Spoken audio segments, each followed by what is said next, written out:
அனைவருக்கும் வணக்கம். பத்திரகாளி அம்மன் மந்திரம் யூடியூப் சேனல் சார்பாக நம்ம இன்றைக்கு பதிவில் நம்ம என்ன பார்க்க போகிறோம் அப்படின்னா, காளியம்மனோட ஒரு மூல மந்திரத்தை பற்றி தான் நம்ம இன்றைக்கு பதிவில் நம்ம பார்க்க போகிறோம். நம்ம இந்த காளியம்மன் மந்திரம் நம்ம ஜெபிக்கிறனால நமக்கு என்ன நன்மைகள் அப்படின்னா, நமக்கு ஒரு சிலருக்கு எதை எடுத்தாலும் எந்த காரியம் எடுத்தாலும் பயமாக இருக்கும். அந்த பயம்ன்றது நீங்கும். எதிரி தொல்லைகள் இருக்கவே இருக்காது. அதேபோல் துஷ்ட சக்திகள், செய்வினை, ஏவல் பிரச்சனை இது எதுவுமே அவங்கள நெருங்கவே நெருங்காது. எந்த நேரமும் பாதுகாத்து அந்த காளியானவள் நிற்பா. இதில் எந்த ஒரு சந்தேகமும் இல்லை.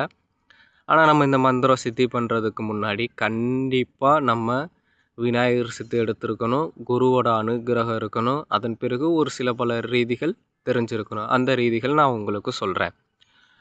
முதலாக ஒரு அமாவாசை நாளில் நீங்கள் ஆரம்பிங்க. ஒரு 8-9 மணிக்கு மேலே பூஜை அறையில் காளியம்மன் சிலை வைத்தோ இல்லை காளியம்மனோட ஒரு ஃபோட்டோ வைத்துட்டு நீங்கள் சிவப்பு மலர்களால் அர்ச்சனை செய்துக்கலாம். மஞ்சள் குங்குமத்தாலையும் நம்ம அர்ச்சனை செஞ்சுக்கலாம். இதற்கு சிகப்பு வஸ்திரம் உடுத்திக்கலாம். கருப்பு வஸ்திரம் கூட நீங்கள் உடுத்திக்கலாம். சரிங்களா? ஆனால் இந்த பூஜை செய்யக்கூடிய நாட்களில் மது, மாமிசம், பெண்முகம் எதுவுமே கொள்ளக்கூடாது. ருத்ராட்ச மணி மாலை கொண்டு 1008 உருவீதம் மொத்தம் நீங்கள் 90 நாள் ஜபம் பண்ணுற மாதிரி இருக்கும். இதை நீங்கள் சைவ முறையில் நீங்கள் வணங்குறீங்க அப்படின்னா பொங்கல் வச்சு சுண்டல், பொரி, அவுள், கடலை வச்சு நீங்கள் முதல் நாளும் கடைசி நாளும் பூஜை பொருள் வச்சா போதும். இடையில நீங்கள் ஒரு ஐவகை எண்ணெய் தீபம் ஏற்றிட்டு வந்தாலே போதுமானது. இதுவே நீங்கள் அசைவம் பூஜை பண்ணுறீங்க அப்படின்னா முதல் நாளும் கடைசி நாளும் நீங்கள் ஒரு கோழி பலி கொடுத்து பொங்கல் வச்சு நீங்கள் வணங்குற மாதிரி இருக்கும். இந்த மந்திரம் நம்ம ஜெபம் செய்யக்கூடிய நாட்களில் நமக்கு காம எண்ணங்கள்ன்றது அதிகமாக இருக்கும். அதே போல் கனவுல மயானம் வாரது, யாரோ பயமுறுத்துகிற மாதிரி வாரது, அந்த மாதிரிலாம் வரும். ரொம்ப காம எண்ணங்களை தூண்டும். அதே போல் கோபமும் அதிகமாக வரும்.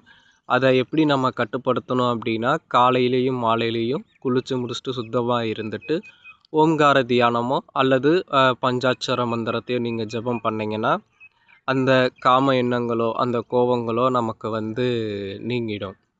நம்ம எந்த ஒரு மந்திரம் நம்ம சித்து பண்ண நம்ம எடுத்தாலும் முதல்ல அந்த மந்திரத்தோட அர்த்தங்கள் நமக்கு தெரிஞ்சிருக்கணும். அதே போல் அந்த மந்திரத்தை எப்படி நம்ம சித்தி பண்ணணும், அதோட ப்ளஸ் ஆர் மைனஸ் நமக்கு கண்டிப்பாக தெரிஞ்சிருக்கணும்.